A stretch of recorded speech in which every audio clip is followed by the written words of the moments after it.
Greetings, this is CK. It has been a week. It's been a good week. It has been a relaxing end to the week, or I guess start of a new week. It's Sunday night, so technically new week, but it's been a nice day. I'm in my casual get this done and go to bed mode. But so yeah, status I guess is just restful. It's been nice.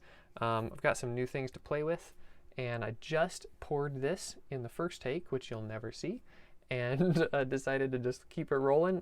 This is a Lemongrass Earl Grey that I got here locally. It's been really fun, and it's kind of a common tea. You know, there's Earl Grey is pretty popular, and lemongrass infusion is kind of an easy target, but it kind of relates to some of the stuff with the intake from the week. So I'm just going to roll through it, let that steep for just a second. I'm actually going to move it over here, and we'll see how this goes.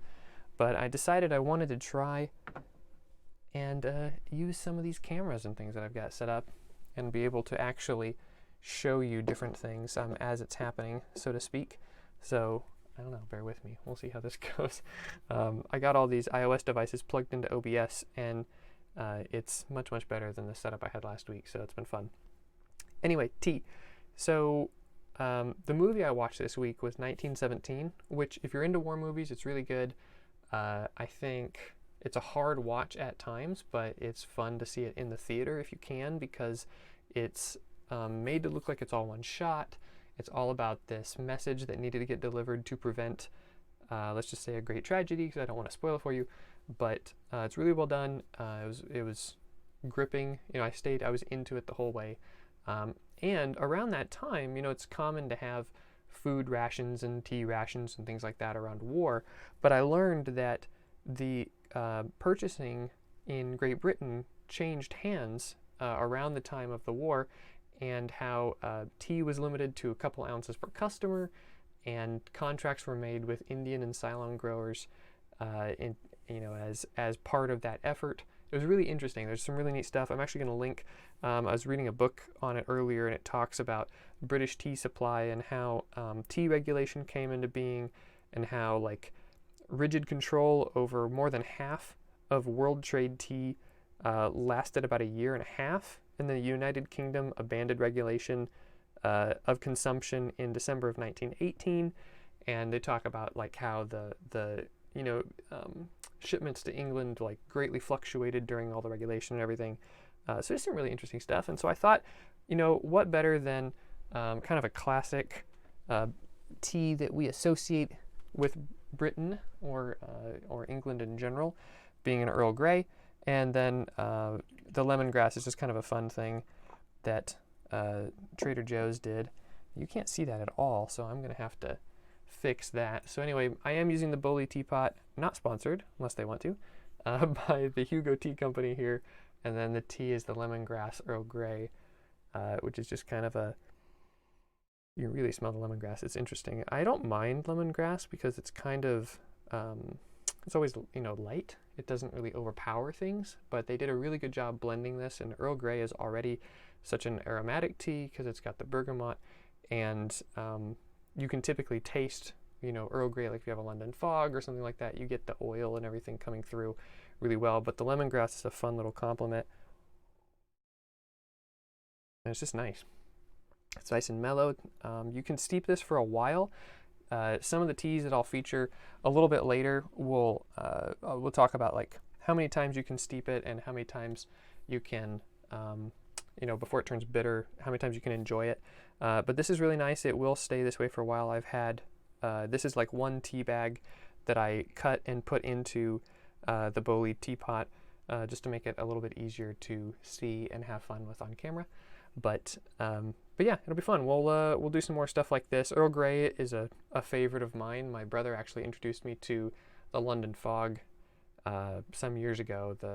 It's the tea latte, and it's really nice. So I wanted to kind of play around with this, frankly, but then also it was interesting to read about the regulation and how, you know, the complexity of what was available and the different options that were available during the wartime restrictions really changed the face of the tea market in general. So maybe this would have been considered a luxury tea in Britain around the time of the war, and especially around the time of 1917, when that film was depicting. So kind of a common teacup with a fairly common tea, but count your blessings. It would have been a luxury.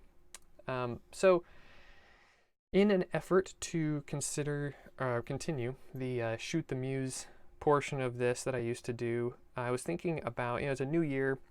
There's currently the 12th of January in 2020, and I was thinking about how in New Year's we try and reset. We want to kind of get fresh starts and maybe even make changes in our lives, and it's a good, easy time. We get it for free that we get to do in our routines. And I remembered a blog years ago that I read, actually it was like 2007, so just a couple years ago, and it was Fresh Starts and Modest Changes was the name of the series. It was by Merlin Mann, who writes on a bunch of different productivity things. He's got a long-running podcast with friend and co-host Dan Benjamin.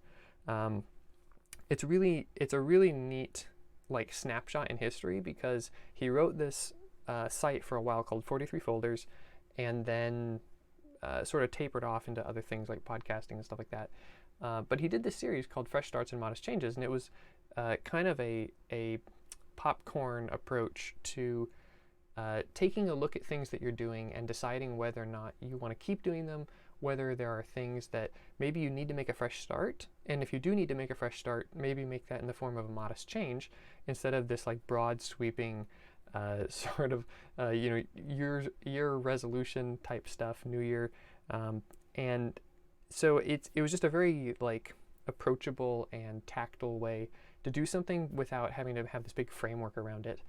And so it's been fun, even in trying to kind of revive this Been a Week series, to not go too deep, even though I have a ton of fun with things like this and like this. But it's sort of a modest change, right? And wanting to take it a little step at a time, and also decide to make the effort to do that fresh start. So I will also link that down below. It was really neat to see some of the criteria that he used to evaluate when you might want to make a fresh start or a modest change to something, and some of the considerations that even others in the comments and stuff were able to pitch in as well. And so it was a really good article, and it kind of set the tone for me as I think about doing more of these. It's just fun. It's fun to play around and explore a little bit and do something that has very little barrier to entry, but I don't know, maybe we'll make some new friends along the way. So cheers, and that's all I've got. So I will see you when it's been about a week. Good.